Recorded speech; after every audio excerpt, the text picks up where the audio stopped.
Ayan. So, for our topic, for our lesson, it would be introduction to civil work.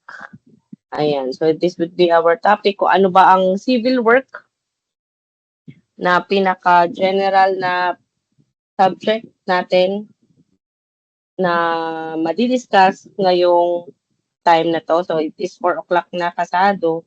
And I hope is okay na ang lahat sa inyo at nakakaparinig na kayo at um, nakakapakinig kayo sa gagawin kong lecture for today. At kung hindi man is pwede nyo naman tong panoorin since this is recorded naman, inire-record natin siya. So for that, dapat alamin natin kung ano ang ibig sabihin ng civil work in construction, di ba? Sisimulan natin ang semester na ito by defining exactly kung ano ba ang gagawin natin. Di ba? What is civil work in construction? Civil work represents the essential process involved in creating and maintaining the infrastructure that forms the backbone of modern society.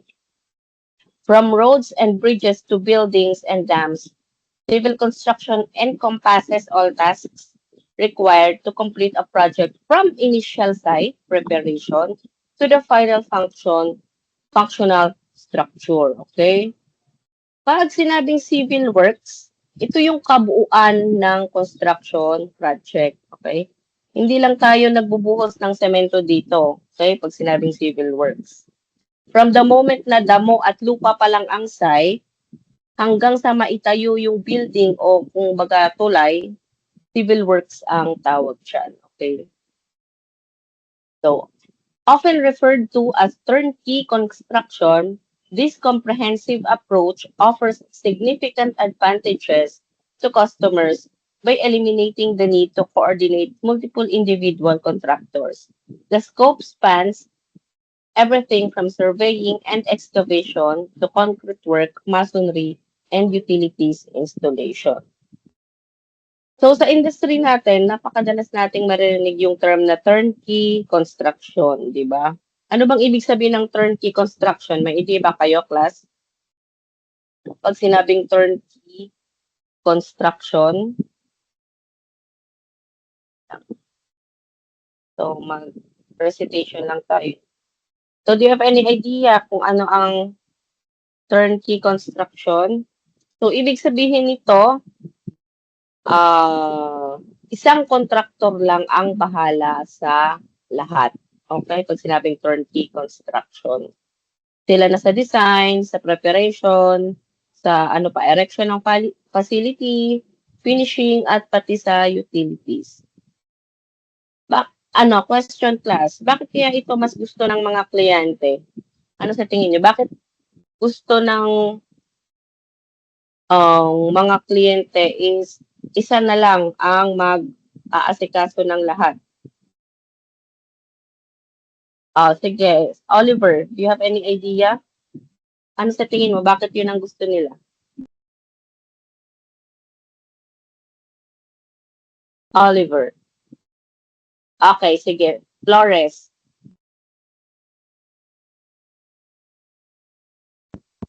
Ano po ma'am, feeling ko lang po, mas mas mas naano po nila yung budget ma'am siguro.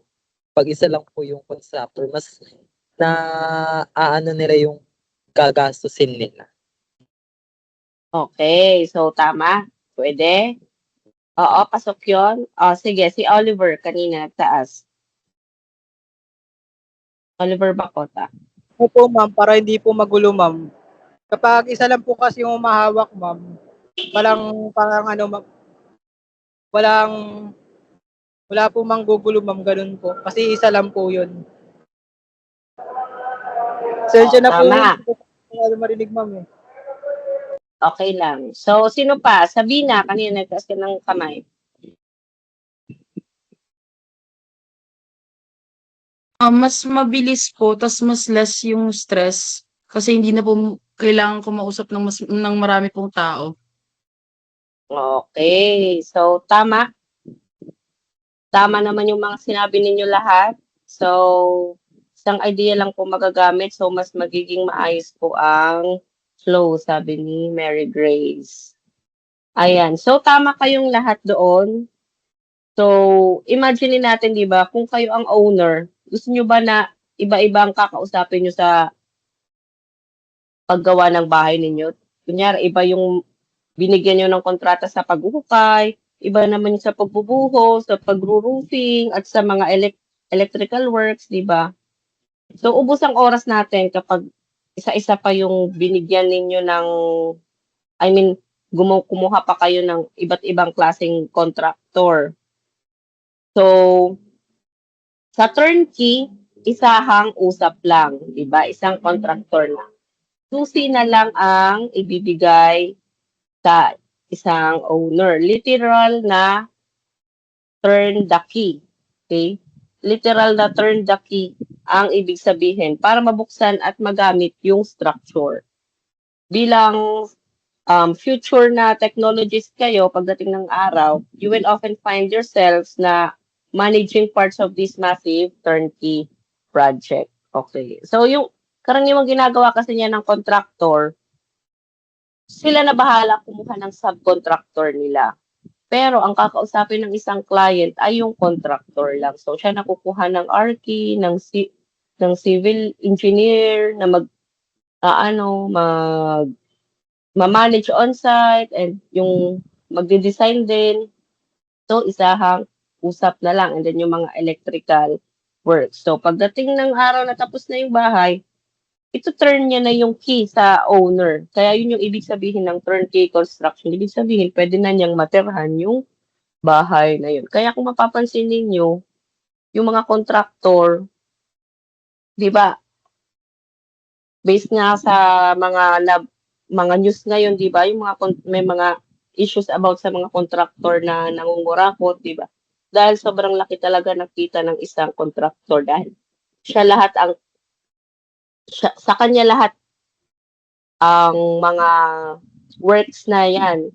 Di ba kung ilang mga works yan? From RT, civil, mechanical, electrical, lahat yan. Siya ang kukuha ng total amount cost niyan. Kaya yung ibang mga contractor is, doon sila gumagawa ng corruption, di ba? Pero as a professional sana, if ever man na tayo ay mangontrata, maging fair naman tayo sa pricing natin, okay? So, hindi naman yung sobrang taas, hindi naman sobrang baba. Yung talagang magpro-profit lang tayo. Kasi say for example, lang isang bahay na ipapagawa ninyo, syempre i-cost estimate nyo yan. So makikita ninyo na yung bahay pala na ipapagawa ng isang client is 5 million. So, if ever, ang professional fee niya ng isang structural engineer, kung sakali is, if ever, ang pagkakaalam ko 10 to 20% eh. So, pagpalagay natin 10% ng total amount cost, yung professional fee ng isang structural engineer. Ang cost niyan is, ang mabibigay mo mismo gagawa mismo ng design yun is, ang 10% ng 5 million, that is 500,000. Okay? So, yun, imagine niyo, di ba? So, kaya medyo, rin yan, parang malalaki talaga yung talagang nagiging tawag dito, wage ninyo or kita if ever man ay sa kayong contractor. Merong mga contractor na nagiging successful, meron din namang nalulugi. Depende yan sa pagmamanage ninyo. Okay? So, wait lang. Ayan. So, next, the phases of civil construction. Ayan. Ngayon, from site prep to structural skeleton, di ba? Paano ba ang step-by-step process ng ating civil construction? So, we have 1, 2, 3, 4, 5 dito na mga, hindi naman steps, pero dapat ito yung magiging guidelines natin, di ba? So, in construction, everything is strictly sequential. Yun yung sinasabi ko, di ba? Kailangan is sunod-sunod. Hindi tayo pwedeng mag-shortcut. Magsisimula tayo sa site preparation talaga muna. So, what is site preparation? Site preparation is clearing and leveling land, followed by excavation and earth-moving activities to create a suitable foundation for construction. So, that is the site preparation. Dito, kailangan muna natin i-clear at i-level ang lupa kasama ng excavation at earth-moving activity. So, dito, nililinis natin yung property. So, ilimit natin yung ating example sa isang bahay lang para medyo maliit lang. Since students pa lang naman tayo. So, if ever naman na meron tayong kliyente and nagpapagawa tayo, may nagpapagawa sa atin, ang una nating gagawin dyan is yung site preparation. Lilinisin natin yung kanyang lote, yung land property niya. Okay? So, next is yung foundation work. So, sa site preparation, ito, yan, ang itsura. Example ng site preparation, ayusin yung lupa mo, ile-level, kung may mga backfill man, ipapatag mo yan, at tatanggalin mo yung mga puno kung meron man, mga damo, mga ganyan. Okay? So, i-roll ko, i-compaction pa yan, di ba, mga ganyan. So, pagkatapos niyan, papasok na ang foundation work natin. This is the laying the structural base using concrete and reinforced steel to ensure stability and proper load-bearing capacity for the entire structure. Dito tayo maglalatag ng base gamit ang concrete at reinforced steel. Ayan. Para masigurado natin na kakayanin ng lupa ang bigat ng buong structure. Bilang structural engineer, sinasabi ko sa inyo na the foundation is unforgiving. Pag nagkamali kayo rito, compromise na ang buong building pataas. So, dapat ang design mo as a structural engineer, as a designer, dapat tama ang pagde-design mo ng foundation work. Kasi ito nga yung pundasyon di ba? So, dapat matibay yung pundasyon mo para ano tawag dito niya? Tawag doon? Para kaya niyang ma-gather or kaya niyang mabuhat pala yun. Kaya niyang mabuhat yung isang bahay or yung isang structure. So, dito mapapansin ninyo, yung foundation work dito is nag-excavate, di ba? So, yung kanyang excavation is 1 by 1 na footing na may lalim na 1 meter. So, yun ang kanyang baon. 1 meter ang baon niya sa lupa. And then, may mga footing tie beam yan, 3 meters length, 2.3 meters, and yung width ng kanyang footing tie beam is 30 cm. So, kung mapapansin ninyo, kung maganda ang lupa at kung maayos ang inyong mga workers or labor and foreman, magaling silang mag-assist, sa tulong ninyo as a civil engineer, site engineer, hindi nyo na kailangan ng forma dyan kasi ang magsisilbing forma mo is yung lupa na mismo. Yung iba kasi nilalagyan pa yun ng mga plywood dyan para maging maganda yung latag ng footing. Pero kung maayos naman yung pagpapala, paghuhukay, ginawa ng inyong workers, yan, okay na yan kahit lupa lang. Maayos na yan. Diba? So, that is the example of foundation work. So, dako tayo sa structural framework. Creating the skeleton of the project using materials such as steel, concrete, or timber to form the primary support system. So, ngayon, steel and concrete na ang pinaka nakikita natin sa ngayon. Yung timber kasi is hindi na siya advisable since prone siya sa fire. Diba? If ever man na timber, mga roofing, pwede pa. Pero yung iba, hindi na talaga nag-timber kahit bubong. Mas prefer nila is steel na. Diba? Metalworks na, diba? Sa structural framework, dito natin ginagawa yung skeleton o buto ng structure gamit ang steel at concrete. Kasama na dyan ang pagbuo ng beams, diba? Ng columns and floors. Pero take note class ha, bago pa man matapos ang framework na yan, dapat nakaplano at naka-install na ang mga utilities gaya ng water, sewage at electricity lines. Okay?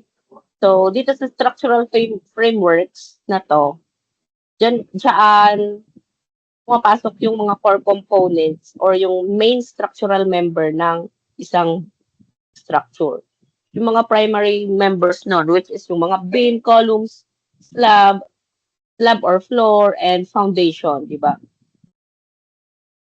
Construction of primary beams, columns, and floors that form the heart of the infrastructure and determine its structural integrity. So, yan yung laman ng structural framework natin. And dapat nga, kapag naglalatag tayo ng structural framework, dapat coordinated tayo sa paglalagay ng mga utility, diba? Installing essential systems for water, sewage, electricity, and gas that makes the structure functional and ready for occupancy. So, bakit? Bakit kailangan coordinated yung dalawa? Kasi, di ba, kung hindi, gigibain ulit natin yung natapos ng semento para lang makapasok yung mga tubo.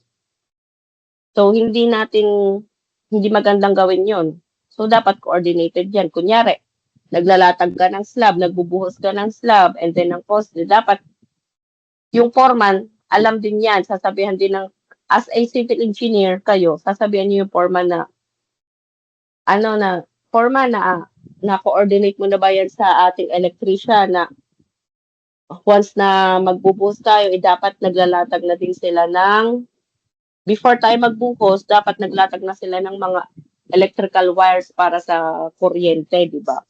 So, yun. So, habang nagbabakal pa lang ng slab, dapat nandun na rin yung electrician ninyo na naglalatag ng line ng mga wires. So, dapat coordinated yan. Para iwasan natin yung pag-demolish.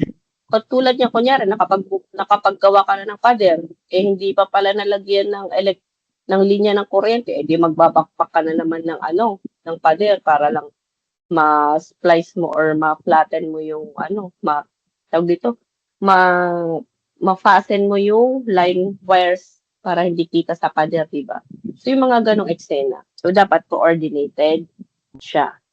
So, for that structural framework, ayan yon. So, sa framework ng foundation, yun nga, yung pagbubuhos at paglalagay ng rebars, concrete and rebars, ayan yun. And para naman sa framework ng beams, columns, slab, ito yon sa taas, vertically. So, that would be the structural framework.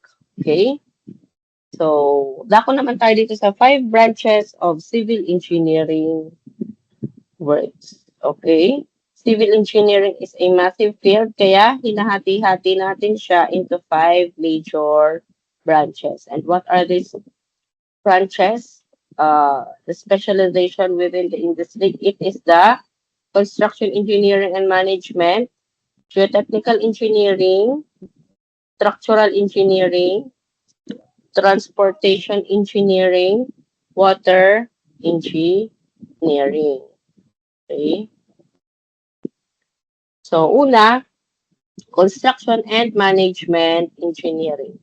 Focusing on building structures in the most efficient, safe, and sustainable ways while managing resources, timelines, and budget effective. So, una, construction and management engineering, ito yung nag-ensure na safe, efficient, and environmentally friendly ang pag-build natin ng bridges, buildings, and roads. Sila yung master ng scheduling, costing, at project execution.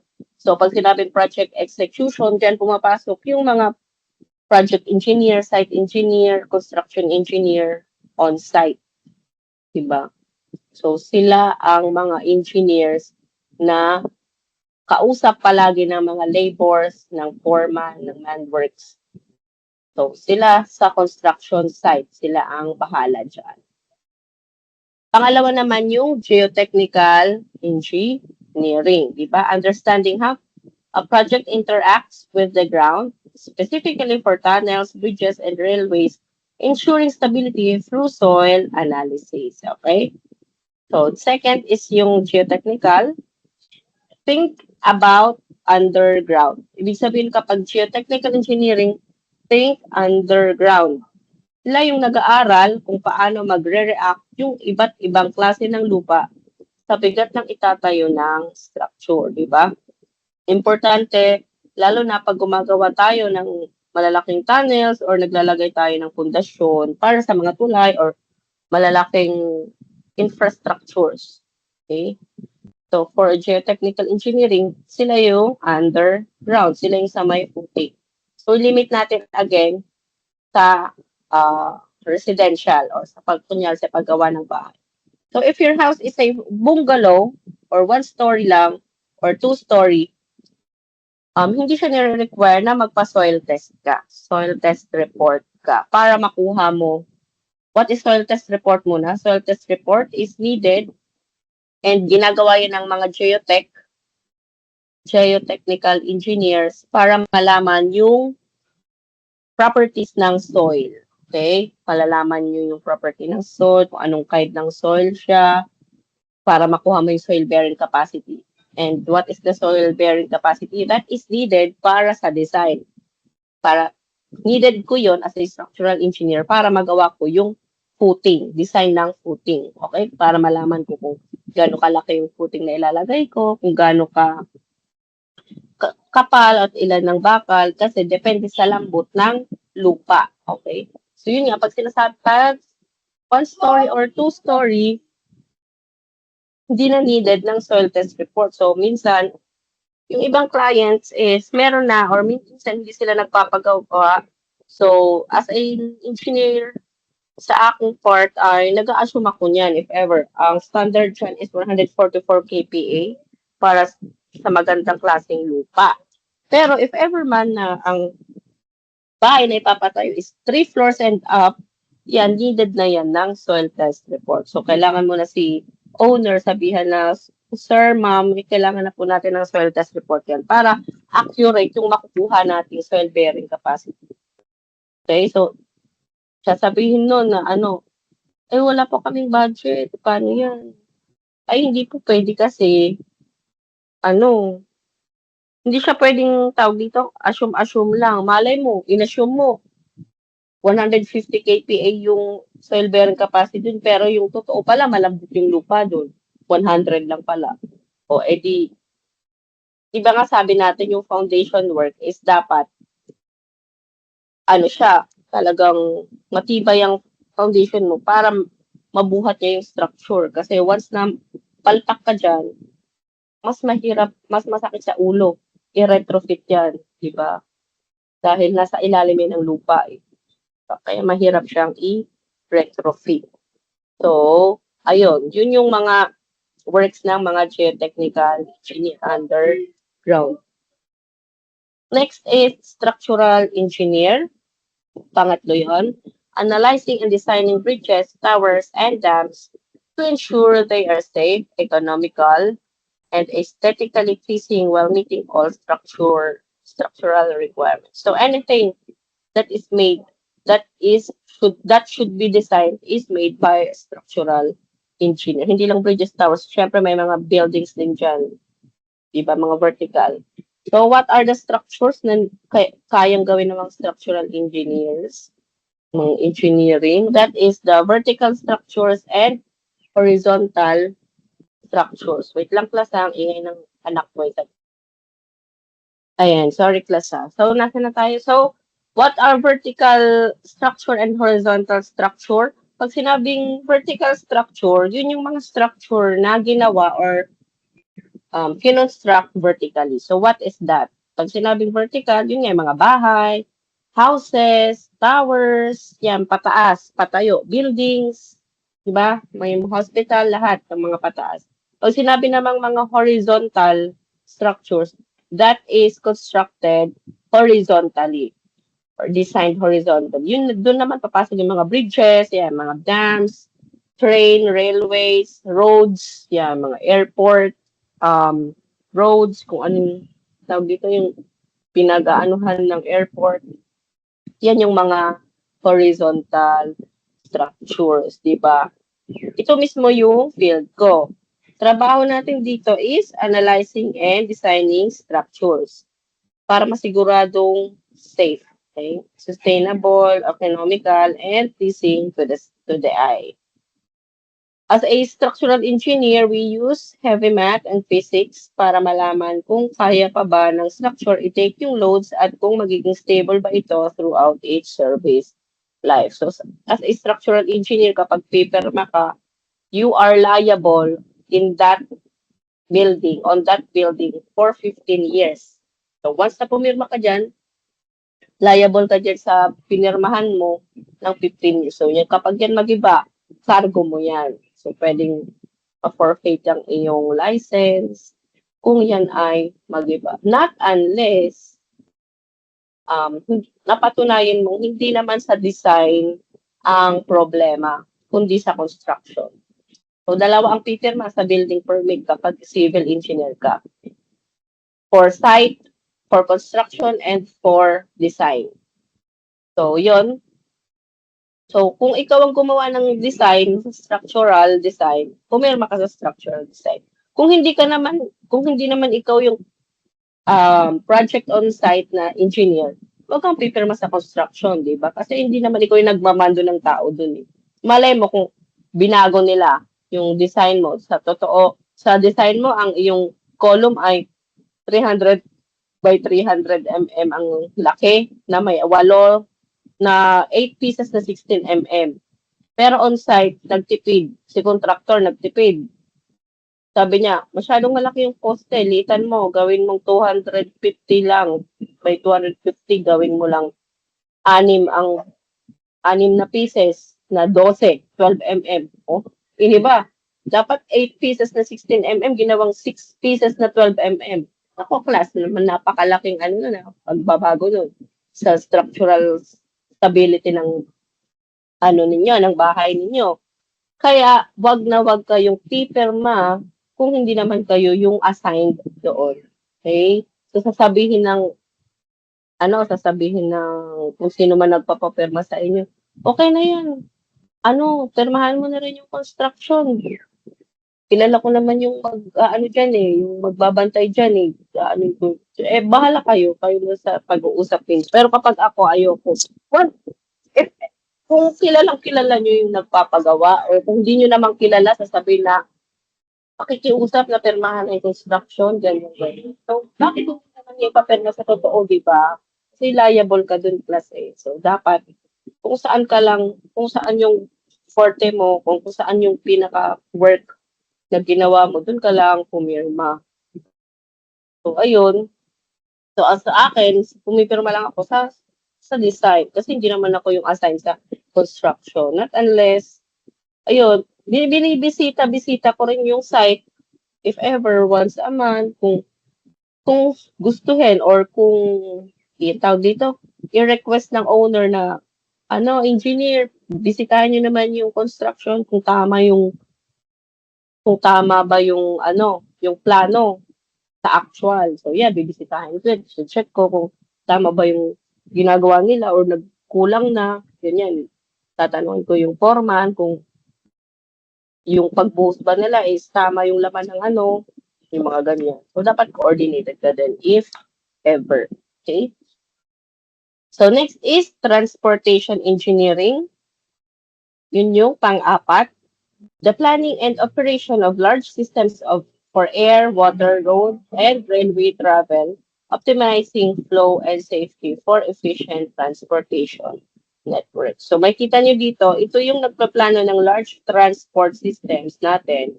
And yung maganda example dito is yung LRT expansion and subways for the land. Meron pang air. So sa air, yun yung mga airports. So water naman, yun yung mga bridges, di ba? Na tumatawid tulad ng San Juanico Bridges, yung mga ganyan, roads, railway travel, yung mga ganyan. So sila yung gumagawa niyan, yung mga transportation engineer. Okay? Ayan. So, example niyan, yung ginawang LRT2, nag-expand sila. Dati hanggang LRT Santolan lang. Ngayon, nadagdagan ng 2 stations. Yung Marikina Pasig Station and yung Masinag Station. Ewan ko kung Masinag Station ba yung tawag nila doon. Basta sa Masinag yun, tsaka sa may bandang Santa Lucia. So, the last is yung water engineering, designing ways to store or direct water and understanding natural systems like rivers and coasts to manage water resources effectively and sustainably. Okay. So, dito, pag-aaralan natin yung behavior ng natural water system. Dito sa atin, yung napakagandang example niyan ay yung Marikina River or kung ano pa bang river na malapit dito sa Metro Manila. Water engineers are ang nagde-design niyan kung paano ide-direkta yung tubig, gaano kataas yung revetment walls, at paano tayo may store ng tubig para maiwasan ang matinding baha. In short, flood control. Diba? Yung water engineering, which is napakalaking issue na naman sa atin ng flood control dahil nga kinukurakot. Pero kung tama ka naman sana, di ba? As na-assign ka dyan sa project na yan, tingnan nyo yung mga contractor ng mga flood control, napakalaking kurakot, di ba? Nakakaano na lang, hindi mo alam kung maiinis ka o malulungkot ka sa mga nangyayari. So sila, yun. Sila yung ano dyan, parang specialized sa area na yan, mga water engineering. Yung about sa mga rivers para hindi bumaha, di ba, yung mga creeks, magawa sila dyan ng mga riprapes and slope protections. Yan yung mga iba nilang tawag dito, solution para sa ating tawag dito, coasts, di ba, and river system. So, ito yon. So, this is for the construction engineering and management. Example pictures lang. Yan, sila yung mga nagmamanage, gumagawa ng mga cost estimate, mga, ang tawag dito? Schedule, CPM, Construction Project Management, yung mga yan. And ito naman sa geotechnical engineer, underground naman sila yung sa mga board pile, if ever man na kailangan, o basta mga kung ano pa. Ito dito, flow protection to, since kailangan nilang patigasin yung river banks, di ba? And then, ito, structural engineer, nagde-design siya ng bridge. Okay? And here naman is yung transportation engineering. Ayan, yung mga bullet trains, roads, sky roads. Okay? And for water engineering, the example is itong sa dams. Okay? Next, civil site works. The exterior scope, preparing the land for structure. Ayan. Moving on to the civil site works, ito yung scope of work na related sa exterior ng project ninyo. Ang pinakaunang step dito ay yung surveying, di ba? The critical first step involving precise positioning and measurement to create topographical maps and establish accurate land boundaries for the project. Ayan. So, feeling ko ito yung sa geodetic engineer. Silang topographical maps. Yung mga, and sila din yung nagsusurvey ng lupa. So, if ever man nabibili ka ng lupa, kailangan yan ng land surveyor. Kailangan mong ipa-survey yan para malaman mo kung saan yung limit and yung property line ng inyong binili. Diba? Surveyors are experts in measurements. Sila ang gumagawa ng accurate topographical map at nagsesettle ng land disputes. Okay, class, tanong. Ano sa tingin ninyo ang mangyayari kung nagkamali ng kahit 1 metro lang yung surveyor sa sukat niya ng lupa? Kunyari, sumobra ng 1 metro. Ano sa tingin niyo yung mangyayari kung nagkamali siya? Na, kunyari, sumobra siya ng 1 metro. Check natin. Asa na kayo? Diyan pa ba kayo? Ano sa tingin niyo, class, ang mangyayari? Kung yung surveyor nagkamali. Okay, sige, Pearl. Pearl Ann. Audible po, ma'am. Oo, audible. Ano po ma'am, pwede po magkaroon ng conflict sa may-ari ng lupa since lumagpas po yung sukat nung surveyor, pwede po magkaroon ng away yung may-ari. Okay, so tama yon. Sige, Arjun. Arjun. Kapag may onting metro lang po na ano po, hindi nasunod. Pag tinuloy po yung project, ma'am, hindi na po agad siya out of phase na po agad pag sakaling ituloy man po. Kapag mangyari naman po yun, magkakaroon pa po ng problema sa construction pa lang at mahirapan po silang tapusin. Ngayon. So, tama rin si Arjun. Magkakaroon ng conflict. Okay, di ba? So, hindi lang siya, masakit talaga siya sa ulo kasi baka kung sakali man, napunta na yung isang metro na yun is nasa property na pala ng kapitbahay ninyo, magkakaroon kayo ng away and mauuwi yun sa kaso.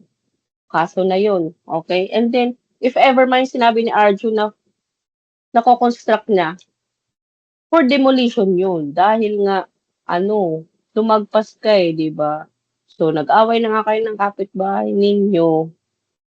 Nagkaroon pa ng kaso and may demolition pa na mangyayari. Dagdag gastos, di ba? Dagdag stress. So, dapat, if ever man na isa kayo as a future civil engineer, if ever sa inyo, after ninyong graduate, and napunta kayo sa line of surveying, be professional, be accurate, and sana ay pumasok kayo ng nasa wisyo. I mean, sana papasok kayo ng hindi kayo umiinom, baka mamaya lasing kayo nang nagsusurvey kayo, di ba? Di kaya puyat kayo. So, dapat hindi gano'n. So, dapat pag survey tayo ng lupa, dapat accurate. Kasi meron niyang tawag dito?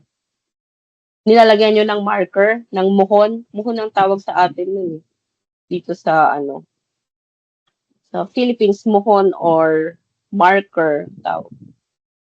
Kalimutan ko yung English term. Basta in Tagalog, muhon ang tawag nun. Nilalagyan mo ng concrete monument yun, concrete monument, yung land property nyo, para yun yung sign na mark na yun yung lupa ninyo. And then meron yung ito, katulad dito. Pero dito sa kanya is bakal lang. And then meron yung mga string or tawag dito, tally rope. So, yan. So, ito yung example ng surveying yan. Sinusurvey niya yung lupa. Yan, katulad yan. And then nalagyan niya ng mohon or yung monument, concrete monument sa English, if ever. Ayan. So, yung next is excavation. Excavation and grading. Removing trees and shrubs while flattening the land to proper specifications, including erosion control measures to prevent wind or water damage. So, dito natin pina-flatten yung lupa, katulad ng sinabi dyan, at nagtatanggal ng mga puno kung meron man. Pero it's also about erosion control, preventing wind or water destruction sa site natin. So, yun. Yan sa excavation, dyan natin inaayos yung lupa. Tulad yan, yung tinatanggal yung mga puno. And then, its term nga, the word says excavation. So, dyan tayo nagsistart mag-excavate. Kung ano man yung nasa plano natin. So, for this example, ayun, nag-start na silang mag-excavate para sa footing. Ayan. Then, we have site utilities. Okay? So, bringing gas, water, and fire mains to the building using materials like cast iron or thermoplastic pipes to ensure proper infrastructure connection. So, ito yung mga connection natin ng kuryente, ng tubig, di ba? Ng internet, yan. Naglalatag tayo ng tubo para sa gas, water, or electric at sewer, di ba? We use different materials here, like cast iron, concrete, or thermoplastic pipes. Depende kung ano yung utility na yun. So here, example niyan. So ito yan. So sa water, ito yung color blue. Yan. And then next is yung gas or oil. So dapat may connection din dyan. So ito kasi sa ano to eh. Tawag ko sa ibang bansa. Kaya pati yung gas and oil. Meron dapat connection. Sewer. Kailangan natin yan. Plumbing works yan. Green. Then yung electric naman is red. So kasi sa ibang bansa talaga, ang line talaga ng utilities is sa ilalim ng lupa. Dito lang naman sa Pilipinas, kung makikita niyo yung kuryente is nasa taas. Di ba, napaka-squatter tingnan. Kung titingnan niyo, babiyahe kayo. May kita niyo, may mga poste, may mga napakadaming kable. Yan, nasa taas kasi yung ating site utilities. Not unlike sa ibang bansa or sa mga first class country, yung kanilang mga utilities is tago, katulad niya, no? Nasa ilalim. Sa atin, ang ilalim lang is ano eh, tubig lang, ay mga plumbing eh, di ba? Yung mga wirings ng electronic or ng internet and yung electric, nasa taas yung sa atin kable, kaya pangit. Water tingnan, titingnan. Anyway, wala tayong magagawa since ganun sila. Ganun na tayo. Pero if ever man, sana ay magkaroon ng project. Pero mahirap kasi din dahil nga tayo is bahain din ng Pilipinas, di ba? So, ewan ko. So, ayun. So, magtiis tayo na nakikita natin ganun yung ating mga wires and kuryente. And prone kasi siya sa ano, di ba? Sunog, yung mga ganun. Pag sobrahan na ng kable yung taas. So, basta ayan ang ating site utilities. Okay? Next is, balikan natin ditong pang 4 and 5, yung paving and landscaping. So, sa paving, that is creating solid surfaces for roads and parking lots that aid in erosion control and provide space for material storage during construction. And for landscaping naman, examining soil qualities, terrain characteristics, and native flora beyond aesthetics to create sustainable and functional outdoor environments. So, kasama dito, yung ito na nga, yung paving and landscaping. Kasi akala ng iba, aesthetic lang yung landscaping. Pero in reality, you must consider the terrain, di ba? Yung soil quality and potential erosion during landscaping. Hindi lang siya sa pagpapaganda. It protects the structural integrity of your exterior. Pag sinabi kasi landscaping, yun yung parang garden na ginagawa sa isang tawag dito, structure. So, kung baga sa bahay, ito yung bandang garden mo, landscaping. Pero, if ever man sa roads, so, ganito siya, yung landscaping mo, kung ganito ang landscaping. Diba? Yung mga aisle, center aisle ng roads natin, di ba may mga lupa-lupa dyan, and then lalagyan nila yun ng mga halaman. So, hindi lang siya pampaganda, pang-balance din siya ng nature natin. So, hindi naman, kasi kailangan purong konkreto lahat. So, kawawa naman ang ating Mother Earth. Diba? Kawawa naman natin ozone layer. So, kailangan natin ng tulong ng nature. Diba? Ng mga puno-puno. Yan, katulad ng mga landscaping. So, protection din siya ng soil erosion. Kaya kailangan natin ng landscaping. Kailangan mong lagyan ang mga puno-puno yan, hindi lang puro lupa. Kasi ang mga puno and plants, halaman, is yung roots niyan, sila yung tumutulong para if ever man na umulan ng madami, sila ang kukuha ng water. So isipin niyo walang halaman dyan at umulan. Ang mangyayari is landslide. Kasi walang walang tumutulong na roots para magstay yung lupa. Gagets niyo ako. Kaya tingnan niyo yung bundok, 'di ba? Madaming puno. Pansinin niyo kapag wala ng mga puno, wala ng halaman, prone na siya sa landslide kasi wala nang roots wala na yung mga ugat ng mga malalaking puno na yon. Para yung mga heavy rain, sila sana yung kukuha ng tubig na yon, nutrition para sa plants. Since wala nang mga puno na mag-prevent ng landslide, ayan, kakaroon tayo ng mga ganyang cases, katulad minsan sa Baguio, and so, or saan pa bang may mga minsan na may landslide sa Antipolo, mga ganyan, marami din yan. So ito, Ito naman yung sa may paving, yan yung pave ng lupa para sa ating roads, and then lalagyan natin ng asphalt siya. Okay.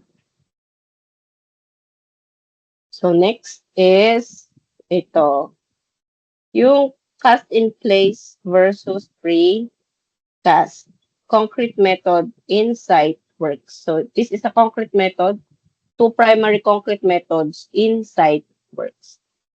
So may dalawa tayong method, that is the cast in place concrete and precast concrete. So dito sa cast in place, concrete poured directly into forms on site to create to create foundations, walls, and slabs exactly where they needed. So, ibig sabihin lang yan, okay, literal na ibubuhos natin yung semento sa mismong formwork sa site, di ba? Para makabuo ng foundation, slabs, sidewalks, etc. So, ang key advantage niyan, superior versatility for complex shapes and designs, better insulation properties for energy efficiency, faster construction speed without transportation delays, and seamless integration with existing structure. Okay. So maganda ito kasi superior siya sa versatility, di ba? Kung ano yung hugis ng form mo, susundin niya. So, it also provides great insulation and strength. So, dapat, pag mag-boost kayo mismo sa site, yun yung cast in place, dapat tama or maganda yung forma mo. Kaya kunyari, bubuhos ka ng column. Make sure that yung column mo is square or rectangle. Baka mamaya naging ano na yan, diagonally. Diagonal na square na yan or diamond na. Kawawa yung column mo. Kasi nga, cast in place yan, dapat maayos ang iyong formworks bago mo buhusan. Para maayos yung pagtanggal mo ng forma is maganda yung itsura ng inyong mga poste, di ba? And slabs and beams. So, next is yung precast concrete. Ito cast in place to. Since doon na sila sa site nagbubuhos. Okay? So, pag sinabi namang precast, concrete cast is reusable forms and cured in a controlled environment before being transported and installed at the construction site. So, ito yung mga sementong ginawa at pinatuyo or cured sa isang controlled environment or planta bago pa mandalhin sa site for installation. Okay? So, ang example nito ay yung mga malalaking drainage pipes or highway girders. So, kung mapapansin niyo, di ba, sa may puresa, kung naalala nyo dyan, or kung naabutan nyo, ay, hindi yata nyo naabutan kasi first year pa lang kayo. Pero if ever man na may mga papansin niyo sa labas na malaking drainage pipe na bilog, concrete pipe yon, precast yon, kasi hindi yun pwedeng gawin on-site. Siyempre may mga sasakyan, di ba? So, paano mo siya magagawa? So, ginagawa siya sa planta, di ba? Or sa company or kung saan man. Controlled environment. So, ang key advantage niyan, greater control over material quality and consistency. So, may control ka sa material quality niya kasi nga, sa mismong plantation nyo siya gagawin. Precise manufacturing ensures higher accuracy, di ba? Reduce on-site labor requirements. So, hindi ka na kailangan ng manpower kasi nga, dun mo siya sa plantation gagawin. Quality assurance through controlled curing conditions. So, maganda yung quality and curing condition mo kasi kontrolado mo yung location. Walang hindi mauunanan, hindi sobrang init, di ba? So, control mo yung temperature. Di ba? It gives the contractor more control over material quality. Kasi sa planta, di ba, kontrolado ang temperature at moisture. Walang ulan o init na nakakaapekto sa pag-cure ng semento. You just drop them into place and pagdating na lang sa site, i-assemble, yun na lang, katulad nito. Yan. So, ito, example, yung dalawa. Ano ito, may nag-chat. Okay? So, ito. This is the cast in place versus the precast concrete. So, yan. Pour directly. Yan din yung nandun sa ating, dito. Okay?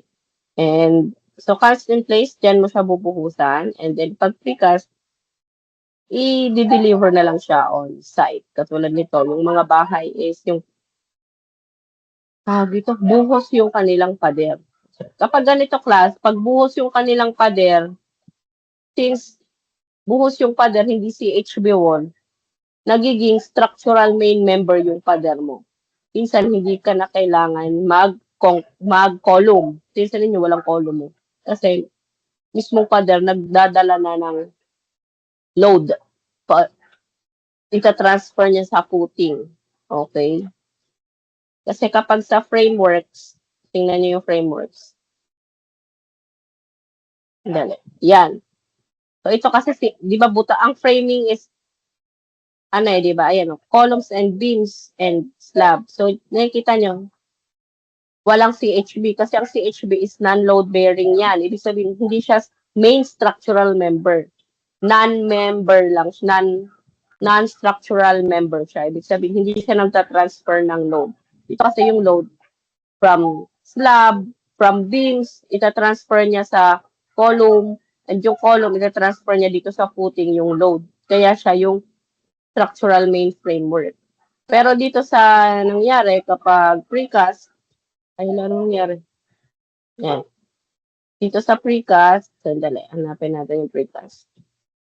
Dito, naging structural main member siya. Ibig sabihin, yung load na makukuha ng bahay is matatransfer niya agad sa footing. Kaya, ganon. Okay, naging siya, main member na siya. Kapag precast concrete na wall, yung gagawin niyo sa bahay. Pero, mas gusto ko kapag bahay lang, residential lang, mag-cast and case ka na lang kasi mas maganda yun, di ba? Mas kontrolado mo. Kesa sa dito, ito kasi pang mabilisan to, ang gumagawa nito is sa mga na to first class. May mga ganyan, parang easy to build house. Okay, mga ganyan. So, last, meron tayong major categories of construction. Classifying the built environment. Okay. Lastly, let's classify construction into 4 major types. The easiest way to remember the difference is to ask, sino ba ang gagamit at sino ang nagbayad? So we have 4. So here's a residential building, structural design for housing people or equipment, including apartments, townhomes, nursing homes, and garage. This category represents the most common form of construction. So most common yan, residential. Kasi ito yung nagpo-provide ng housing para sa mga tao, di ba? Kasama na dyan yung apartments, condos, dorms, and pati garage and utility sheds. So that is the first category ng construction, mga residential buildings. Kasama na rin dyan yung houses, okay? Next is institutional and commercial. Ito naman yung mga school, hospital, shopping centers, and skyscrapers natin. Building serving public and business needs such as schools, sports arenas, hospital, retail stores, and skyscrapers that shape urban landscaping. So, yung question nga, di ba, sino ang gagamit ang sino ang nagbabayad, di ba? So, yun, pag sinabing institutional and commercial, this is mga buildings na kailangan ng mga public services, di ba, katulad ng mga hospital, schools, mga business offices, yan. Yan naman yung category na yan. Next is specialized industrial construction. Highly technical project requiring specialized skills and equipment, including oil refineries, nuclear plants, and chemical facilities with strict safety protocols. So ito naman class yung mga projects na kailangan ng napakataas na level ng technical skills and specialization. Hindi ito yung kaya ng mga gagawin ng ordinaryong contractor lang. Kasi example nito is yung mga oil refineries, di ba? Yung nuclear power plants and hydroelectric power plants. So, mga ganyan, mga specialized industrial na yan. usually malalaking for-profit corporations ang nagpapagawa nito. Okay? Yung malalaking contractor na yung mga Everman ang gagawa niya. Hindi kaya ng ordinary na isang tao lang na contractor. So ito napakadaming contractors na diyan. Tulong-tulong na yan sila diyan. Kasi ano yan, specialized industries, kunyari, kagawaan ng nuclear plants, di ba? So, ganyan. Yung plantation, kunyari, ng oil, di ba? Ano kasi yan, specialized na yan, pag ganun. So, the fourth category is yung infrastructure and heavy construction. Large-scale projects upgrading railways, communication system, and citywide road networks, typically executed by government agencies or major corporations. So ito, yung ginagawa ng government para sa public interest. Yun. Gobyerno ang madalas na nagpapagawa nito at nagpopondo. Kasama dito yung mga upgrading ng railways, communications, and roads natin sa syudad. So mapapansin din nyo, di ba? Yung parang sa mga NLEX, yung mga ganyan, di ba? Merong mga parang road, yung RFID, yung mga ganyan. So, ang tawag dyan, yan ay mga heavy construction na yan, infrastructure na yan, mga highway roads, sila na yan, mga governments na ang nagpapagawa niyan. So, large scale na yan kasi pinapakinabangan ng buong taong bayan yan. Di ba? So, ordinaryong tao, mayaman, lahat nakikinabang sa mga ginagawa ng government. Pero, tayo pa rin naman ang nagbabayad yan as a taxpayer. Di ba? Since we are taxpayer. So, lahat ng concept na ito, yung magiging foundation natin para sa buong semester, di ba? So, yon, last na yon. So, that would be the topics natin dito sa introduction ng civil works. Okay, para ito summarize lang, we have the major categories. Dito natakal natin yung categories ng construction, which is the residential building, institutional and commercial, specialized, and yung mga infrastructure and heavy construction. And we also differentiate the cast in place and precast concrete, two primary method na ginagawa sa site, di ba? And we also have the, what is this? Civil site works, yung exterior works naman ito, preparing the land for structure, which is the surveying, excavation and grading, site utilities, paving, and landscaping. And we also have the 5 branches of civil engineering works.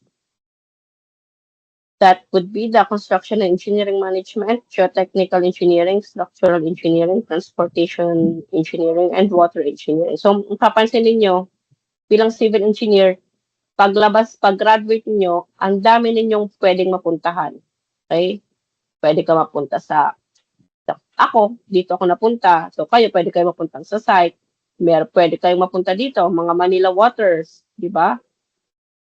May mga classmate ako na nagtatrabaho sa Manila Water, nagtatrabaho sa Meralco, meron naman sa construction, meron naman sa DPWH. So, lahat pwede nating mapasukan as a civil engineer. So, yan. And then we also discussed the phases of civil construction.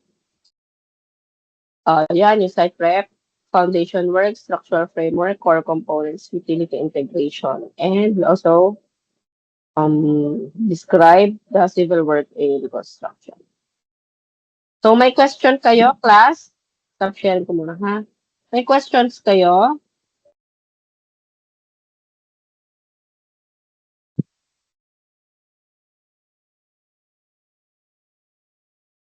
So, walang questions?